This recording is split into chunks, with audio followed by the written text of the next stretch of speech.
The village in it with a map and a plan. No place too tiny for this determined man. Crossing the counties one by one, you'll see in every English corner a bit of history.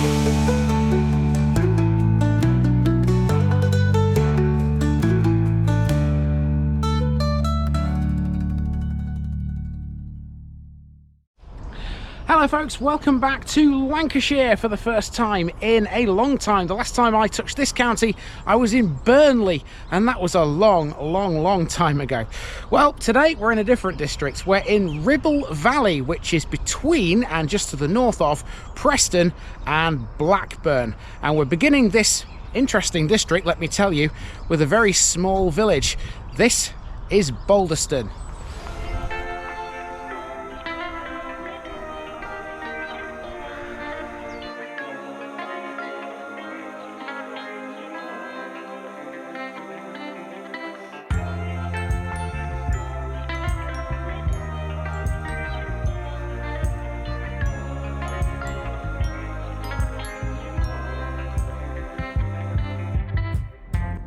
Balderstone, Bald Here's Farm. This week on TVI we're in Lancashire, literally all week long. We'll be touching two districts, but from Monday to Friday we're in the area known as Ribble Valley. There are 50 parishes here, and we're beginning the district with a run that lies close to its western border between Blackburn and Preston. First up we have the tiny village of Balderstone, located just to the north of the A59. Balderstone is a relatively unknown village in the grand scheme of things, but it does have a couple of interesting bits, such as its primary school, its community centre and its church, dedicated to St Leonard. They all lie within the main village cluster, apart from that community centre. That's an interesting one. On the banks of the River Ribble is Sunderland Hall. That has its roots in a medieval monastic grange. In 1540, after the dissolution of the monasteries, the site was among the former monastic lands owned by Sir Arthur Darcy. He sold it to Sir Alexander Osbaldeston, whose grandson built the original Sunderland Hall in around 1596. A more modern version stands there today. The parish is also the official recognised address of Samlesbury Aerodrome, even though the former Airfields straddles the boundary with another to the south. In a way, that benefits us here. Because Balderstone village is so small and a bit bereft of anything major, the aerodrome provides us with something else to cover in this episode, and with a link back to an East Riding video we did last year in the process. Because once again, we'll be talking about BAE systems. Round 1 in Ribble Valley is officially a go. So let's.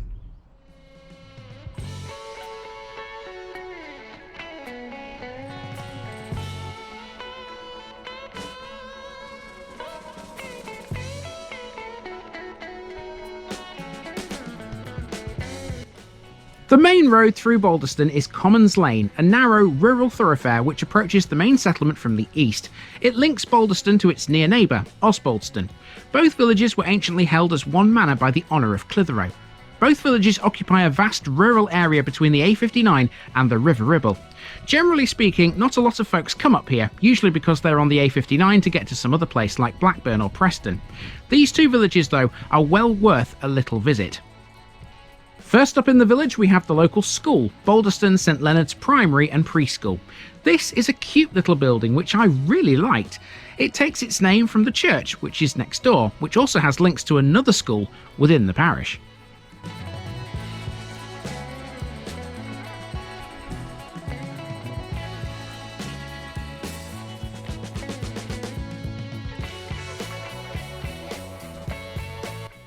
St Leonard's was originally founded as a chapel of ease to the parish church of Blackburn. Although no records regarding its foundation have ever been discovered, it's known that it dates from a year between 1485 and 1509. 1504 is the one that's most frequently quoted.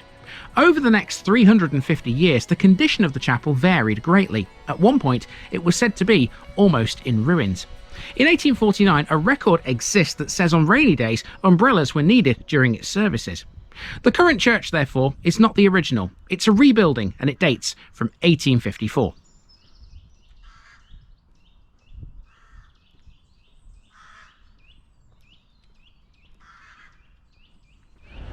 Well, they say you should start as you mean to go on, and I think, given this church that's behind me, I think I have in this place, because you tell me of any church in Ribble Valley that looks as gorgeous as that one does.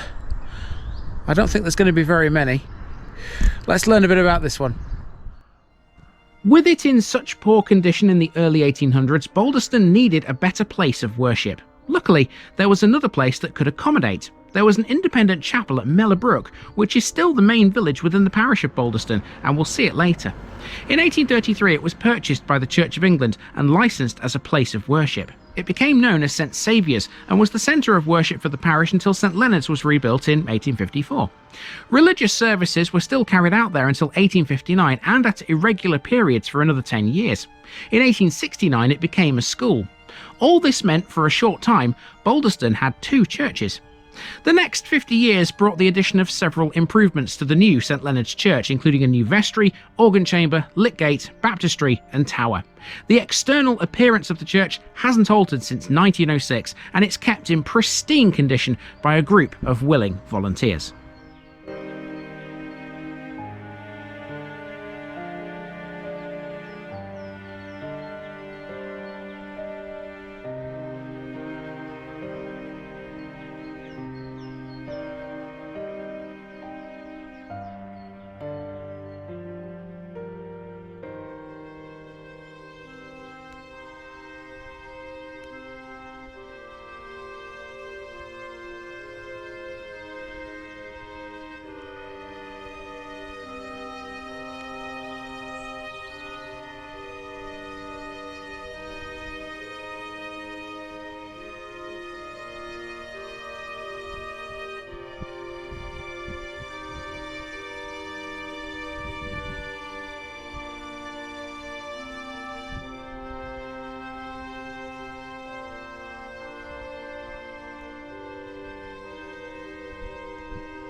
Isn't the English countryside just beautiful when that sun gets up and it starts to hit all the landmarks, even the natural ones, and it just looks fabulous as far as I'm concerned. Now from here, after that little excursion using that footpath down the side of the church, we now head back to the car, which is parked close to the school. It's basically uphill and it runs sort of back into the main sort of part of the village. We're going to hop in the car at that point and drive on to the west. Now we're taking a long drive westwards before turning south to meet up with the A59, which crosses the parish in its southern reaches. To our immediate north, while we're travelling on these lanes, is the windy River Ribble. That river forms the northern boundary of Balderstone. Somewhere within the northeastern corner of the parish, close to the river, is Sunderland Hall. Although a relatively modern building, Sunderland Hall has its roots in a medieval monastic grange. In around 1170, Ailsie, son of Hugh, was the lord of Balderstone and Osbaldeston. He gave Sunderland home to the group of Cistercian monks who founded Sawley Abbey. In 1540, after the dissolution of the monasteries, the site was among the former monastic lands owned by Sir Arthur Darcy. He sold it to Sir Alexander Osbaldeston, whose grandson, also called Alexander, built the original Sunderland Hall in around 1596. The current property is a lot newer. Perhaps a word for the Ribble, by the way. We won't see it driving along these lanes, but the district does take its name from it. The Ribble runs through both North Yorkshire and Lancashire and starts close to the super impressive Ribblehead Viaduct. It's one of the few rivers that start in the Yorkshire Dales and flow westwards towards the Irish Sea. The name Ribble may be a Brittonic compound formation. The second element is the noun poll, which is believed to mean puddle, pond or upland stream. We will see the river at the end of this run, because in the last episode this week I'm ending up at Ribchester Bridge.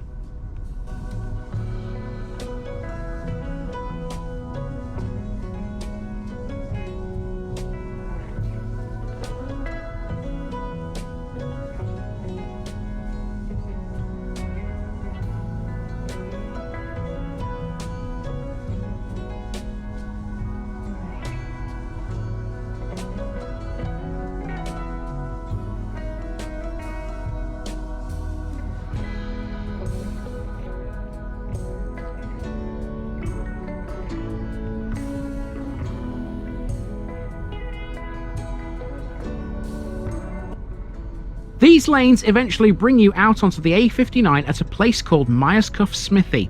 This small hamlet is not within the parish boundaries, it's actually just outside them. Myerscough was an ancient forest, part of a gift to Theobald Walter in 1194. There'll be more on that in future videos.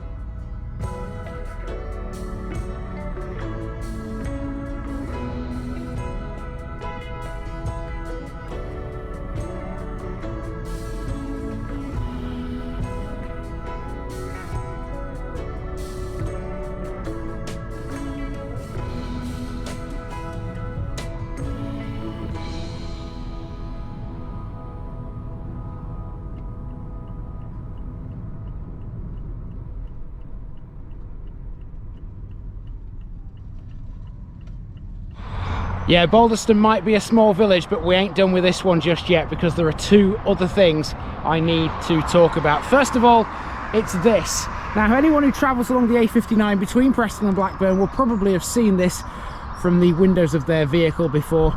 This is an old airfield, and these days it's owned and operated by BAE Systems. You may know that name from a previous episode. Off the A59 at this point is the entrance to BAE Systems, a high-technology manufacturing and aerospace facility. It occupies the northernmost part of the former Samlesbury Aerodrome, whose official address is within Balderstone Parish, despite the fact the old airfield straddles the boundary with Samlesbury. For the regular viewers, if you think you may have heard the name BAE Systems before, you'd be right. We met them back at Brough in the East Riding. Officially termed a defence company, BAE Systems manufacture several different aircraft. Currently, the company employs approximately 3,000 people at this, their Lancashire HQ.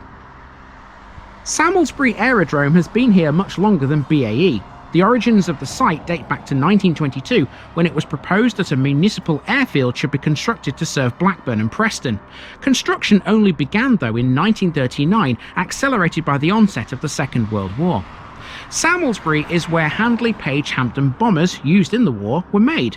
In fact, it was from this very airfield where the first Hampden bomber made its maiden flight on the 22nd of February 1940. By 1942, some 770 Hampden bombers had been manufactured right here. Also in 1940, a second factory was built and the runway was extended so that the construction of the Handley Page Halifax could begin here too. By 1945, a total of 2,145 Halifaxes had been produced at Samlesbury. During the war, the aerodrome provided a base for many Hawker Hurricanes and Airspeed Oxfords, whose main headquarters were at nearby Barton Hall. Despite being then a really important wartime airfield, it's perhaps a little surprising that it was only ever bombed once. Even then, it wasn't a successful mission by the Germans. A few incendiaries were dropped, but some missed, instead hitting Balderstone village rather than the aerodrome. After the war, aircraft production continued at Samlesbury. Various versions of the de Havilland Vampire were built here until 1952, but perhaps more famously, all of the English electric Lightnings were made here as well, until 1972. As well as aircraft production activities, the airfield was heavily engaged in the upgrade and refurbishment of English electric aircraft, especially Canberras. Many aircraft passed through before redelivery to the RAF or for onward sale to the air forces of other countries like Argentina, Rhodesia, India, Venezuela, Peru and Ethiopia. Many airframes were also scrapped here. Today, BAE builds the parts such as the fuselage for aircraft such as the Eurofighter Typhoon, the Lockheed Martin F-35 Lightning and the McDonnell Douglas T-45 Goshawk. Samlesbury used to have two real aircraft at its gate which acted as gate guards. One was a Lightning F-53 which was removed in February 2013. It was painted in generic RAF markings and had served in the Royal Saudi Air Force. Its removal was met with local anger. The other was a Canberra PR-7 which today is at the Millor Aviation and Military Museum at Haverig in Cumbria. Spirit Aerosystems also occupy a small area of the old airfield and have done since 2006. They manufacture parts for modern commercial aircraft such as the Airbus, which is usually seen at any major UK airport or indeed abroad.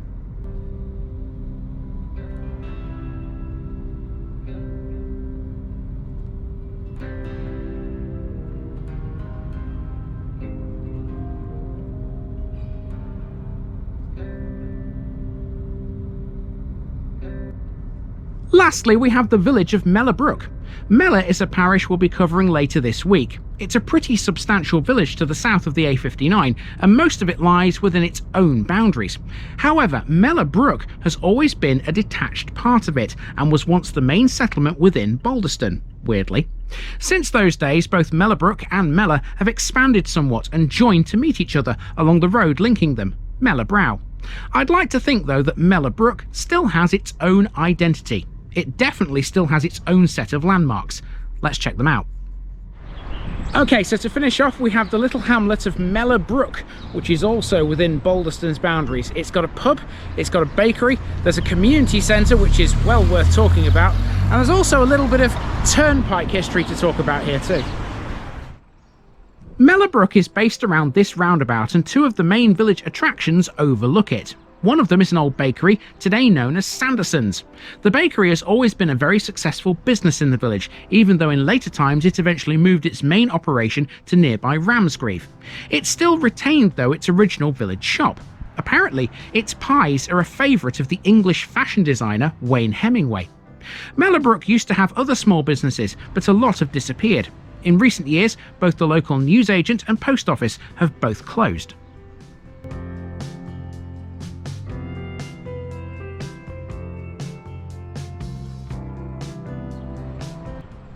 This is the Feildens Arms, the name of which is actually a misspelling. It's named after Sir William Feilden, who was a local MP from 1832 until 1847. The pub is a large, multi-roomed establishment with a conservatory. It's dog-friendly and it has free Wi-Fi too. Bonus. Open 7 days a week, it also has a pool room with leather sofas, 6 ensuite bedrooms and a function room. It serves locally sourced farm fresh produce from a local family farm in Mellor itself.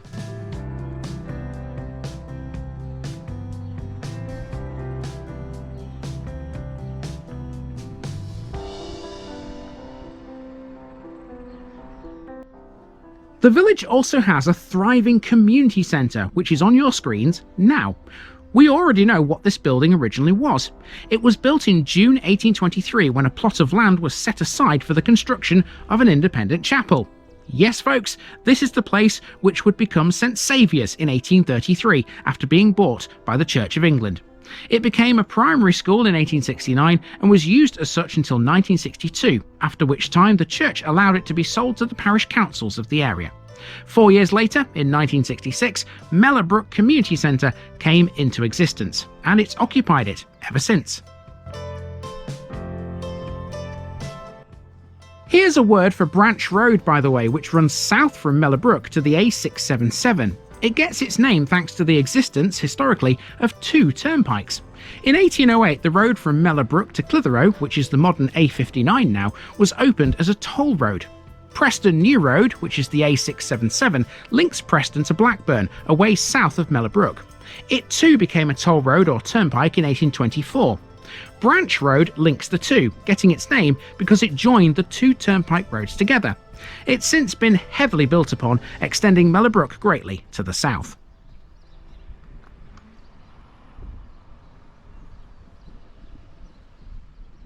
Now, of course, there's one very important job that we haven't done yet here in this episode, and that's to leave a TVI card, one of these, on a parish notice board. Now, for those of you who are new, because this is a brand new series, this is what I do when I visit a place. I find the parish notice board, leave one of these cards, and it basically tells everybody that I've done it. It's ticked off my huge list. There are 10,474 in this country, and this is about number 1430, something like that, I'm not quite sure. Anyway, this is on the board now, here in Balderstone. If it doesn't fall off, because sometimes they do. And that's that one done. And that'll do us for Balderstone. Not every village in Ribble Valley is as complicated as this one was, thankfully. In fact, the next one we'll be visiting is rather tame compared to this. Get ready tomorrow for another church, a pub and a riding stables as we continue eastwards along the A59.